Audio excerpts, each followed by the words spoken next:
si no se me cae todo el chiringuito.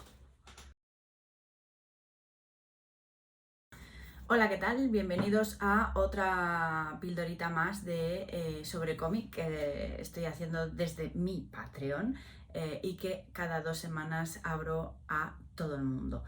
En la píldora de hoy vamos a hablar sobre la composición en el cómic concretamente, ¿vale? Y voy a hablar de algunos de mis autores favoritos o los autores que me han influenciado a la hora de enfrentarme yo a la página de la misma manera que lo hacen ellos, ¿no? Me gustaría aclarar que no me apetece meterme en las reglas de la composición de forma muy exhaustiva o muy profunda, porque considero que es un tema aparte en el que se debe de investigar muchísimo, y como solamente son píldoras de 10 minutos, pues no me da tiempo. Para empezar, quizás deberíamos plantearnos exactamente qué es la composición. La composición es jerarquizar y organizar la información que estamos dibujando en el espacio concreto en el que estemos dibujando. Es decir, es como poner un poco en orden todas las cosas que queremos que aparezcan en nuestro dibujo. Esto sería si fuera una ilustración.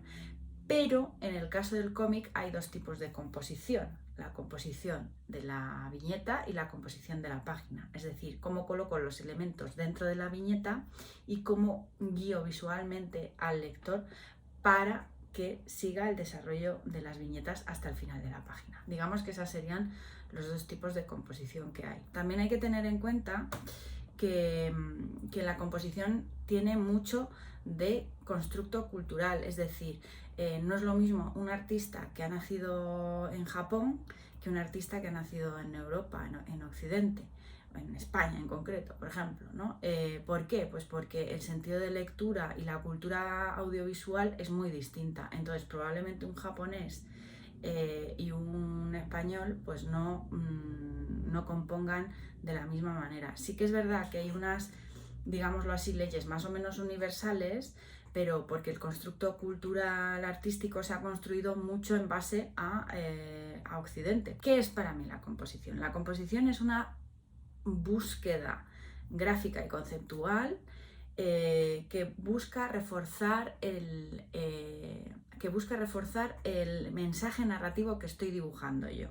¿Qué diferencias hay entre la composición en el cómic y en la ilustración? Bien, la composición en la ilustración hay que tener en cuenta que es solo una imagen o un libro que compone varias imágenes donde se van narrando diferentes escenas en cada página, pero no hay una narración dentro del mismo espacio, ¿vale? O sea, hay una narración en el espacio, pero no hay una multiplicidad de esa narración dentro de un espacio. Ya sé que todo depende, porque hay libros ilustrados que son muy complejos, pero hablo un poco de la generalidad. En el cómic lo que sucede es que dentro de la misma página estamos narrando muchas escenas, y estas escenas están compuestas por viñetas.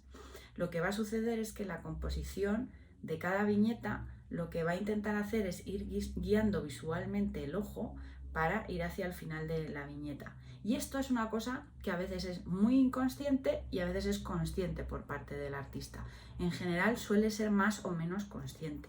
Pero hay veces que el artista, sin quererlo, le sale una composición narrativa muy chula, ya sea porque ha consumido muchos cómics o porque tiene una capacidad para narrar muy buena, en fin, por un montón de factores que van más allá de que me voy a sentar y voy a decidir dónde va a ir el ojo en cada momento, ¿vale? Me gustaría poneros algunos ejemplos de artistas que me parece que componen de forma muy interesante. Uno de ellos es un autor que se llama Charles Forbel, que es un autor de principios del siglo XX.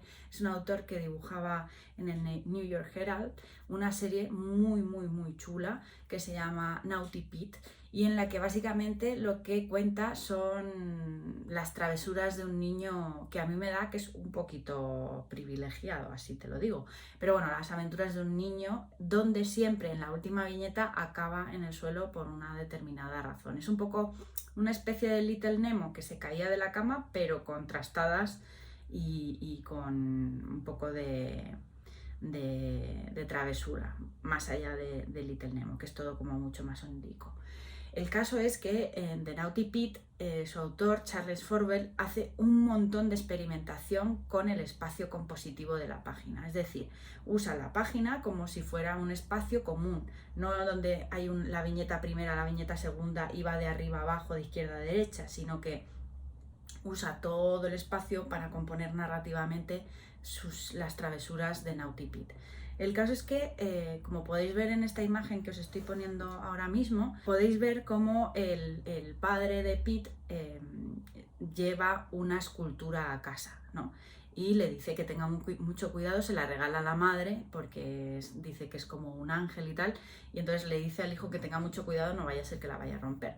Entonces vemos cómo el niño juega con la barandilla y Forbel juega con las diagonales de la página para jugar con la caída del niño y romper la estatua, de forma que nos va guiando visualmente hacia la subida y la bajada. Es verdad que se vale un poco de la trampita de poner los números en las viñetas, que eso, más que trampa o no trampa, yo no diría que si es trampa o si no es trampa, yo diría que es igual es hasta, a veces es hasta divertido, ¿no? Y me parece como un último recurso, pero a veces puede ser un recurso interesante incluso a nivel gráfico, ¿no? De poner los numeritos. Pero bueno, el caso es que nos va bajando hacia abajo para luego subir y luego para volver a bajar. Y acaba con la escultura rota, evidentemente, no puede acabar de otra manera. Entonces, como veis, este tipo de juegos de composición son súper interesantes. Mirad, os voy a poner otro ejemplo de otro de mis autores favoritos, ¿vale? Osamu Tezuka. Osamu Tezuka es the fucking god of comics, ¿vale? Of comics and manga and lo que sea. Es el puto amo. Es, para mí, el mejor de todos. No solamente por su capacidad de producción, que esto ya es una cosa que se ha mitificado mucho y no sé hasta qué punto puede ser un punto a favor o un punto de precarización para los autores, sino porque creo que es un autor que tuvo una gran cantidad de producción y tenía una cosa experimental dentro de lo mainstream que a mí me gusta mucho. O sea, dentro de lo que él era un autor muy comercial, en muchos momentos experimentó muchísimo. Y aparte de eso, que rompe mucho la cuarta pared, en los momentos más dramáticos a veces se dibuja a sí mismo y pone un gag, que a mí ese troleo me encanta.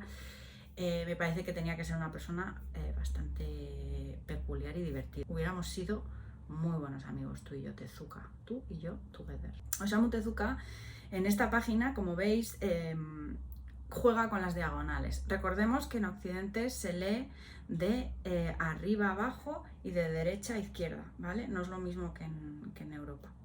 Entonces el sentido de las subidas o de las bajadas también es distinto.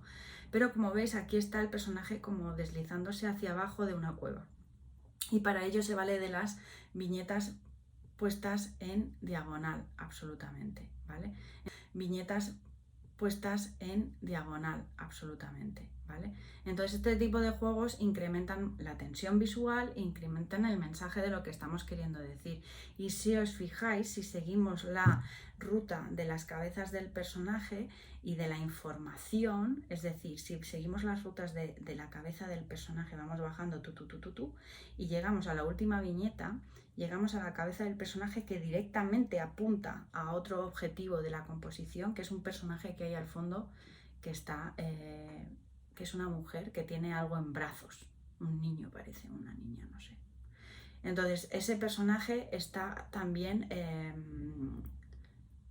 reforzado por la composición que usa Tezuka, porque lo que quiere es que sigamos primero al personaje y luego directamente apuntar a un foco de información importante para lo que es el desarrollo de la historia. Bien, pues eso es composición y eso es lo que hay que hacer cuando uno está narrando cómics, componer para guiar el ojo hacia la información concreta que queremos. ¿Esto es consciente? ¿Esto que he hecho con Tezuka es consciente? Absolutamente, claro que es consciente. Hay veces que es más consciente que otras. Es una página un poco más tradicional donde hay una conversación y no hay una información así como muy importante, pues igual la composición pues es más normal. Pero hay veces en las que tienes que reforzar la composición mucho para resaltar el mensaje que tú quieres del argumento que tú estás contando. Y con esto me despido por hoy. Espero que os haya gustado. Muchas gracias a mis Patreons. Y nos vemos en la siguiente píldora.